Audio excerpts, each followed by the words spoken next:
तो आज हम लोग पढ़ने वाले हैं refraction through a prism. Refraction through a prism के बारे में हम लोग जानेंगे कि अगर किसी भी प्रिज्म से अगर लाइट को हम लोग पास कराते हैं तो कैसे रिफ्रैक्ट होता है, उसके बारे में इस यहाँ पर हम लोग स्टडी करने वाले हैं। सबसे पहले हम जानते हैं कि प्रिज्म होता क्या है।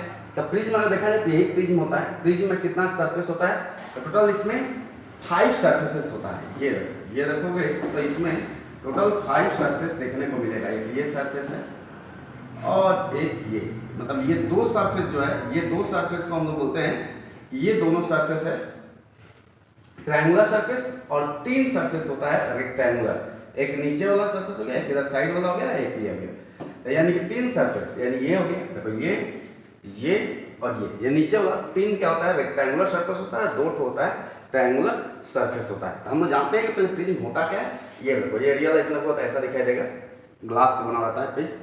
तो अगर देखोगे तो रियल लाइफ में ऐसा दिखाई देता है। ये वाला जो यानी कि अगर बोला जाए तो यहाँ पर ये सरफेस और ये सरफेस, इसका आउटर सरफेस ऐसे जो बना ऐसे, तो ये सरफेस दोनों जो रेक्टेंगुलर सरफेस है उसी को हम लोग बोलते हैं रिफ्लेक्टिंग सरफेस। इसके बारे में हम बताते हैं अच्छे से डिटेल में। तो पहले हम जानते हैं, थोड़ा सा इंट्रो देखते हैं होता क्या। तो अगर देखा जाए तो हम लोग जब भी बात करते हैं क्या प्रिज्म का, तो प्रिज्म क्या होता है, तो प्रिज्म का अगर हम बात करें तो prism is a transparent refraction medium bounded by a 5 flat surfaces. जिसमें 5 सरफेस होता है, जिसमें 2 ट्रायंगुलर सरफेस होता है एंड 3 कैसा होता है? रेक्टेंगुलर सरफेस होता है। 3 रेक्टेंगुलर सरफेस होता है। 2 rectangular surfaces are taken as the refraction surface. उसी को हम लोग जो रेक्टेंगुलर सरफेस है उसी को हम लोग लेते हैं रिफ्रैक्शन में। और बात angle between the 2 rectangular surfaces of a prism is called the angle of prism. उसी को हम लोग एंगल ऑफ प्रिज्म बोलते हैं या रिफ्रैक्टिंग एंगल बोलते हैं, या उसी को हम लोग रिफ्रैक्टिंग एंगल बोलते हैं। अब रिफ्रैक्टिंग एंगल क्या है या एंगल ऑफ प्रिज्म क्या है उसको हम जानेंगे। और इमर्जेंट रे bend towards the base of the prism, और कभी भी उससे लाइट अगर पास करेगा तो वो बेस की तरफ लाइट को क्या करेगा? बेंड करेगा। देखो ध्यान से समझते हैं। जैसे मेरे पास ये पिक्चर दिया है, इस पिक्चर में ये जो ट्रायंगुलर सरफेस दिखाई दिया ए बी सी, ये वाला जो एंगल बना, यही इस एंगल को ही हम लोग एंगल ऑफ क्या बोलते हैं? प्रिज्म बोलते हैं। और ये सरफेस और ये सरफेस को हम लोग बोलते हैं रिफ्रैक्टिंग सरफेस। ये कौन सरफेस है? तो रिफ्रैक्टिंग सरफेस है ऐसा, ठीक है। और इसको रिफ्रैक्टिंग एज बोला जाता है, ठीक है। तो लाइट कभी भी देखो, ये लाइट देखो कभी भी रेक्टेंगुलर सरफेस से पास कर रहा है, और पास करने के बाद बेंड किधर कर रहा है? बेस ऑफ प्रिज्म की तरफ। कोई भी लाइट हो बेस ऑफ प्रिज्म की तरफ क्या करेगा? बेंड करेगा। जैसे यहाँ से कोई अगर लाइट अगर इंटर करेगा तो ये लाइट बेस की तरफ जाएगा, इंटर करने के बाद बेस की तरफ जाएगा। अभी क्या है कि 3D पिक्चर है, तो 3D नहीं लगेगा, हमको क्वेश्चन अगर बनाना होगा क्वेश्चन में हम लोग 2D लेंगे। जैसे भी हम लोग प्रिज्म कभी भी अगर हमको लेना है तो प्रिज्म लेने वक्त हम लोग 2D लेंगे ऐसे, जहां पर ये ए हो गया, बी हो गया, सी हो गया, इसको एंगल ऑफ क्या बोलेंगे? प्रिज्म बोलेंगे। और लाइट रे, ये देखो ये लाइट मतलब यहाँ पर ये जो लाइट अभी 2D रेक्टेंगुलर सरफेस में लाइट आएगा, और लाइट आने के बाद उसके बाद वो लाइट रे बेस की तरफ रिफ्रैक्ट हो जाएगा। इसके बारे में हम डिटेल में जानते हैं। तो चलिए तब हम इसके बारे में हम डिटेल में थोड़ा सा जानने का कोशिश करते हैं और एंगल निकालते हैं कि एंगल कब मिनिमम डेविएशन होगा, यानी कि लाइट रे जब पास करेगा तो कब उसमें मिनिमम डेविएशन होने वाला। तो हम पहले सबसे पहले हम प्रिज्म ले लेते हैं और प्रिज्म को लेकर उसके बाद क्वेश्चंस को बनाते हैं।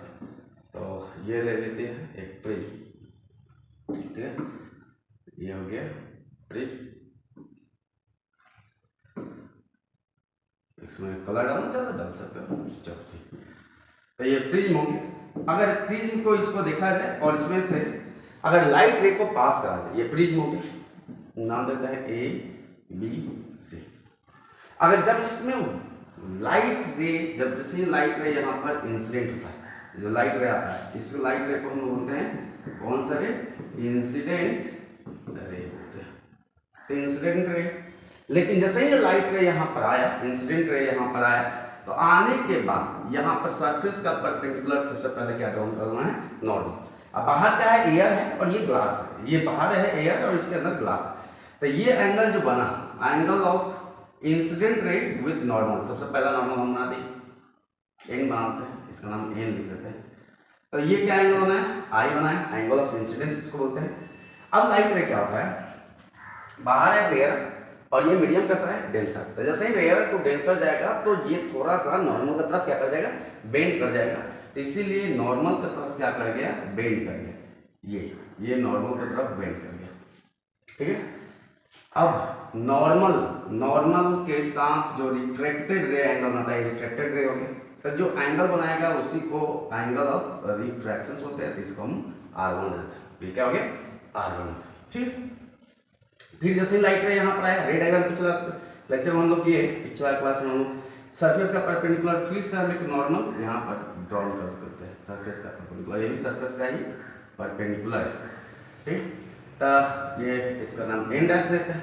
जैसे ही लाइट रे यहाँ पर आएगा, तो अब ये कैसा वेप्रिज्म कैसा है, डेंसर मीडियम, और डेंसर से रेयर जाएगा तो ये क्या हो जाएगा, नॉर्मल से अवे चला जाएगा। इसीलिए हम बोले कि लाइट रे जब भी जा रहा है तो बेस होता है। इसी को हम लोग एंगल 1 ले लेते हैं, इसी को I2 ले लेते हैं, या इसी को E ले लेते हैं। इस रे को हम लोग बोलते हैं इमर्जेंट रे, इमर्जेंट रे।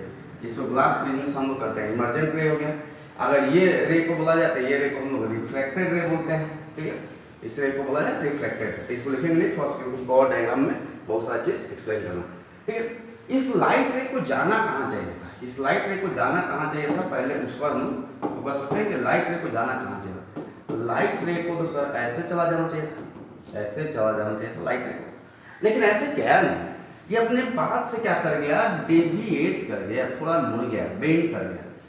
कितना मुड़ गया, ये एंगल जो डेल्टा, इस एंगल को हम बोलते हैं डेल्टा सिंबल, इस सिंबल का नाम है डेल्टा सिंबल, इसको हम लिखते हैं डेल्टा। ये क्या है, डेल्टा को क्या बोला जाता है, ये क्या है, एंगल ऑफ डेविएशन, मतलब लाइट रे अपने पाथ से कितना डेविएट है। अब एंगल ऑफ डेविएशन होता क्या है, ये इंसिडेंट रे हो गया, इंसिडेंट रे, और ये क्या हो गया, इमर्जेंट रे। इंसिडेंट रे का एक्सटेंडेड पार्ट, इंसिडेंट रे का एक्सटेंडेड पार्ट और इमर्जेंट रे का बैकवर्ड एक्सटेंडेड पार्ट, ये दोनों मिलकर जहां पर भी इंटरसेक्ट करे, जिस पॉइंट पर भी इंटरसेक्ट करे, ये जो एंगल बना, इसी को एंगल ऑफ क्या बोलते हैं, डेविएशन बोलते हैं। यानी कि लाइट अपने पाथ से कितना बेंड कर गया, कितना मुड़ गया, that is called angle of deviation. इसी को एंगल ऑफ हम लोग डेविएशन बोलते हैं। अब बात आता है कि एंगल ऑफ डेविएशन निकाले कैसे, क्या तरीका है निकालने का। चलो इसको हम लोग निकालेंगे, बहुत अच्छा से डिटेल में सोचते चलेंगे, बहुत बढ़िया से मजा आने वाला, एंजॉय करो। चलो देखो, ये आई हो गया। अब इस एंगल को हम लोग कितना लेंगे और इस एंगल को कितना लेंगे, चलो पहले नाम देते हैं। इसका जहाँ पर लाइट रहा है E हो गया, ये Q हो गया, ये R हो गया, ये A तो है, इसका नाम T देते हैं। S नहीं देंगे, क्यों S इसलिए नहीं देंगे क्योंकि डेल्टा भी इससे सही लगा, ठीक है। अब अगर हम एक ट्रायंगल है, ये ट्रायंगल है, अच्छा से देखना ध्यान से।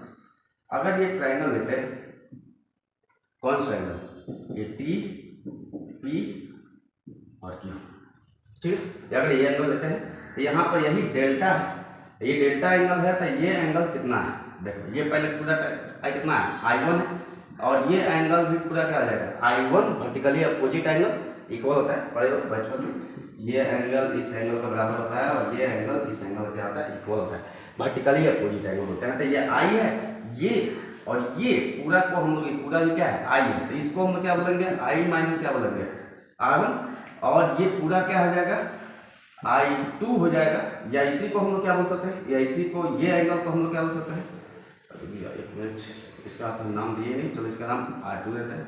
तो ये एंगल कितना हो जाएगा, ये एंगल कितना हो जाएगा, तो ये हो जाएगा, ये पूरा क्या है, I2, तो I2 माइनस क्या हो जाएगा, I2, यानी कि ये एंगल जो मिला, हम थोड़ा सा समझाते हैं यहाँ पर, I माइनस R1 मिला, और ये एंगल जो मिला, ये मिला, या इसी को I1 माइनस R1 जो भी है, I1 लिखा है, I1 और क्या है उसके लिए चिन्ह। अब ये क्या हो जाएगा, I2 माइनस क्या हो जाएगा, R2।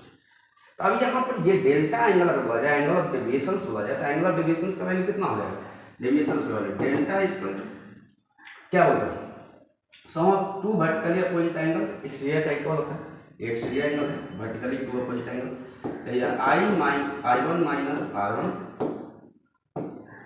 प्लस I2 माइनस क्या आ जाएगा R2, यानी कि यहाँ से हम ऐसे बोल सकते हैं कि I1 plus I2 minus common, इस दोनों में से माइनस कॉमन लेकर R1 plus R2 minus common है, यानी कि ये मेरे को एंगल ऑफ डेविएशन मिला।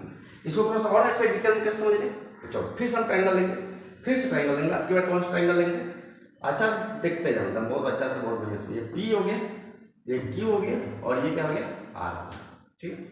अब बोलो ये APRQ क्या एक क्वाड्रिलेटरल है, तो क्वाड्रिलेटरल का दो अपोजिट सम का एंगल कितना होता है 180 डिग्री होता है, ठीक है।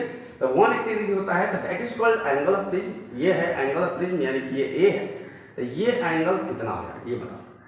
ये एंगल तो क्वाड्रिलेटरल है, अच्छा से, तो वर्टिकली दो अपोजिट एंगल का सम कितना होता है 180, तो ये एंगल हो जाएगा 180 माइनस ए हो जाएगा, 180 माइनस क्या हो जाएगा ए हो जाएगा।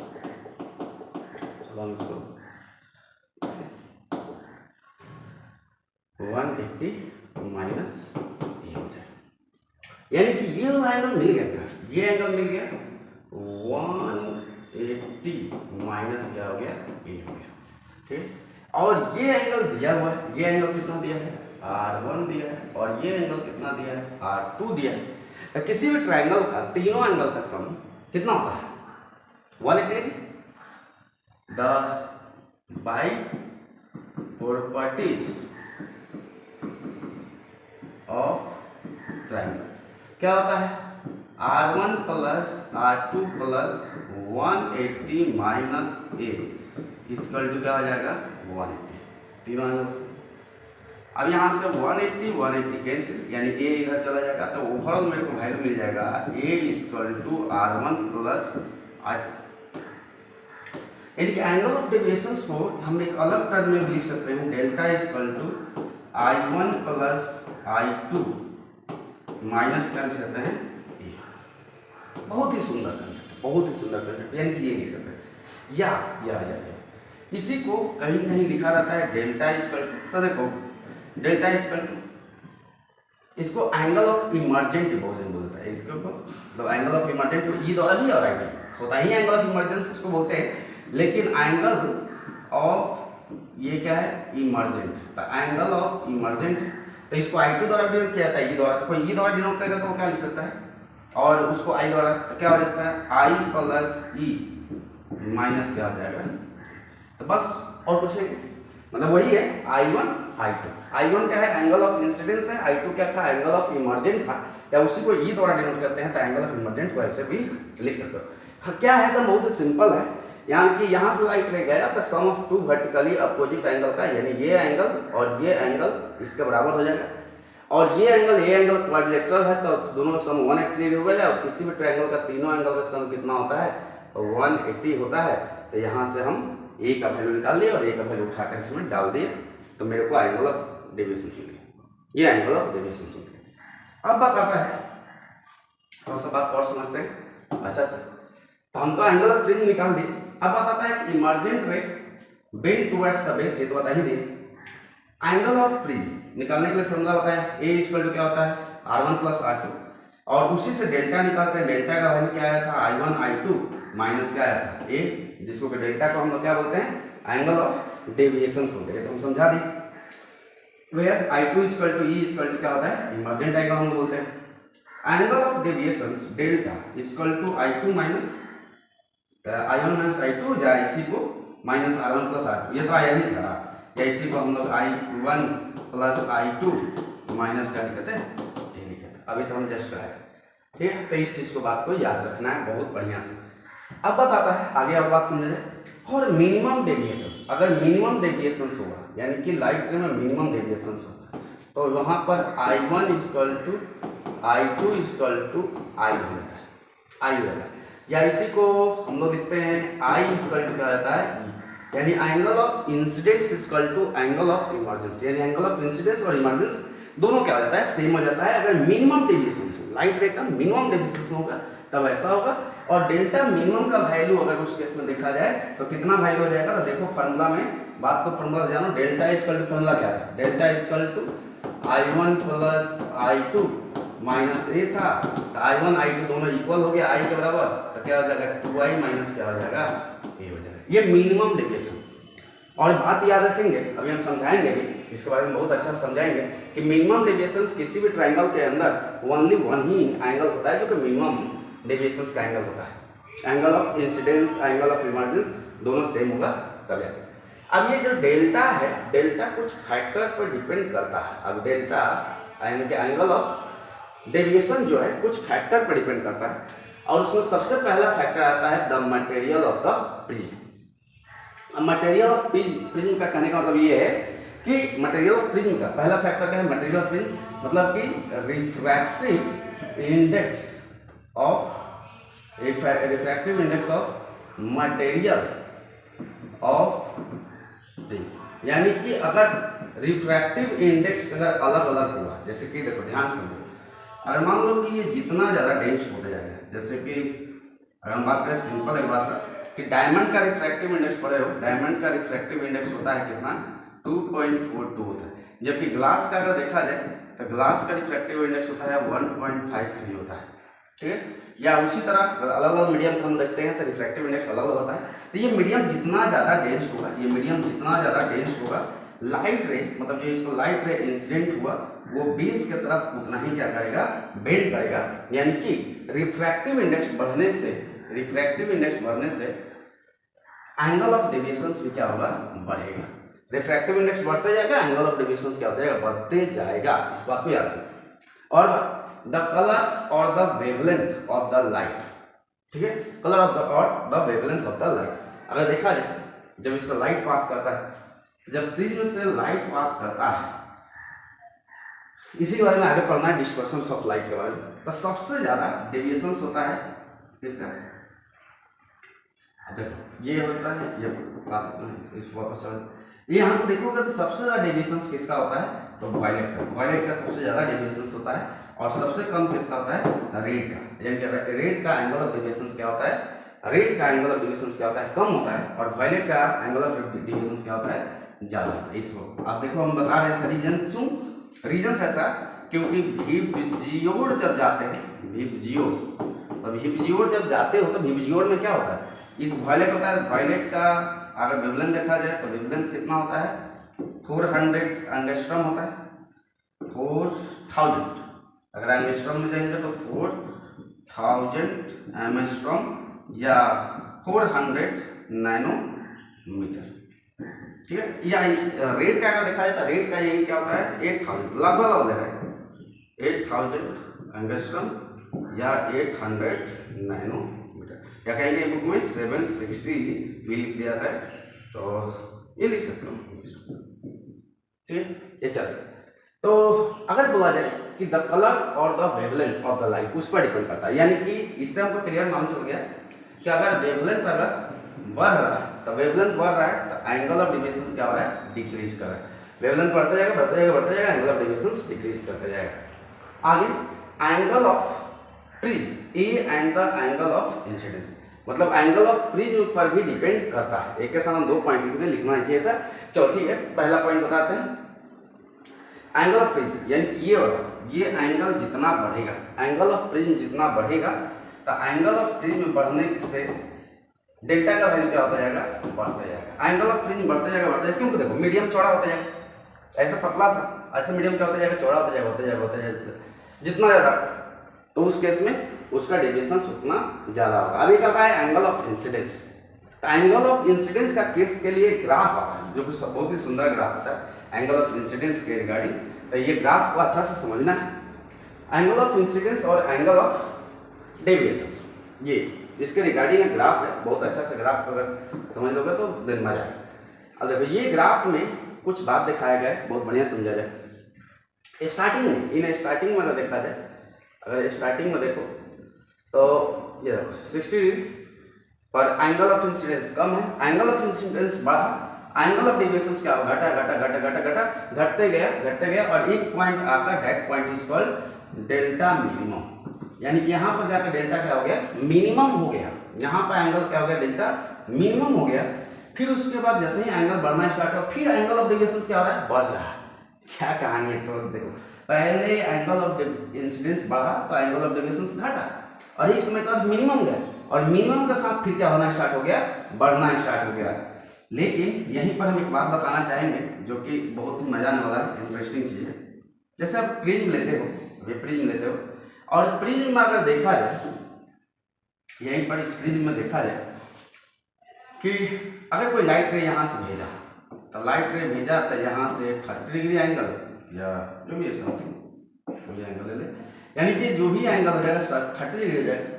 तो यहाँ पर जब लाइट रे आया तो लाइट रे ऐसे आके चला गया। देखो ध्यान समझना बहुत बढ़िया से, यही होता है रे डायग्राम आगे बनाए, ठीक है। ये एंगल, अब ये देखो ये एंगल मतलब डेल्टा का वैल्यू वेरी करेगा। अगर मान लो कि ये एंगल 60 डिग्री होगा, क्योंकि ये देखो कोई इधर से देखा तो भाई इसके लिए एंगल ऑफ इंसिडेंस ये दिखाई दिया, मतलब 30 डिग्री दिखाई दिया। लेकिन कोई इधर से देखा तो एंगल ऑफ इंसिडेंस कितना दिखाई दिया, 60 डिग्री।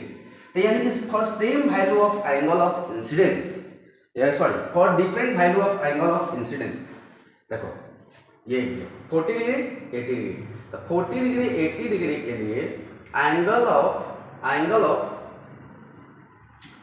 डेविएशंस क्या है, एंगल ऑफ डेविएशंस क्या है, सेम है। बहुत ही अच्छा कंसेप्शन क्या है, एक सेम एंगल ऑफ इंसिडेंस के लिए, एक सेम एंगल ऑफ इंसिडेंस के लिए एंगल ऑफ डेविएशंस क्या है, सॉरी दो डिफरेंट एंगल ऑफ इंसिडेंस के लिए एंगल ऑफ डेविएशंस क्या है, सेम। क्यों, रीजंस, कोई प्रिज्म को इधर से देखे, कोई प्रिज्म को इधर से देखे तो उसके लिए एंगल अलग अलग है, लेकिन एंगल अलग अलग है लेकिन डेल्टा का वैल्यू क्या है, सेम। एंगल इसके लिए इंसिडेंस ये दिखाई देगा, कोई इधर से देखेगा तो एंगल ऑफ इंसिडेंस ये दिखाई देगा, और एंगल ऑफ इमर्जेंस ये, और इधर से देखेगा तो एंगल ऑफ इंसिडेंस ये और एंगल ऑफ इमर्जेंस ये, यानी कि different value of angle of incidence के लिए एंगल ऑफ डेविएशन क्या है, same. Angle of deviation same, इसलिए बात को हमको समझाना। लेकिन जैसे ही हम मिनिमम कंडीशंस में जाएंगे, जैसे ही हम मिनिमम कंडीशंस यानी कि मिनिमम कंडीशंस लिए, तब मिनिमम कंडीशंस में I इक्वल टू क्या हो जाएगा, E हो जाएगा, या इसी को I1 इक्वल टू क्या हो जाएगा, I2, यानी कि यहाँ पर ये दोनों एंगल क्या हो जाएगा, सेम हो जाएगा। एंगल ऑफ इंसिडेंस और एंगल ऑफ इमर्जेंस सेम होगा, तब जाकर ही यहाँ पर मिनिमम डेविएशंस होगा, मिनिमम डेविएशंस होगा। यानी कि 30 डिग्री यहाँ से भी इसको दिखाई दे और इधर से भी 30 डिग्री दिखाई दे, अगर दोनों का एंगल सेम है, तो उस केस में जो डेल्टा का वैल्यू होगा, उस डेल्टा का वैल्यू को हम लोग मिनिमम बोलते हैं। और किसी प्रिज्म में डेल्टा मिनिमम जो होता है वो ओनली 1 होता है, ठीक है, ओनली 1। लेकिन डेल्टा का वैल्यू क्या होता है, अलग अलग होता है। डेल्टा का वैल्यू कुछ भी हो सकता है, बढ़ता है, घटता है। देखो फिर समझ को बताते हैं, एंगल ऑफ इंसिडेंस बढ़ा तो एंगल ऑफ डेविएशन क्या हो गया, घटा। एक समय जाकर क्या हो गया, मिनिमम। फिर एंगल ऑफ इंसिडेंस बढ़ा तो एंगल ऑफ डेविएशन फिर क्या हो गया, बढ़ना शुरू हो गया। ये ग्राफ बताता है जो कि हम इस चीज को देख सकते हैं। और ये एक छोटा सा टॉपिक था, इसके बाद हम लोग अगला क्लास में लेंस स्टार्ट करेंगे, ठीक है। तो okay, thank you for watching.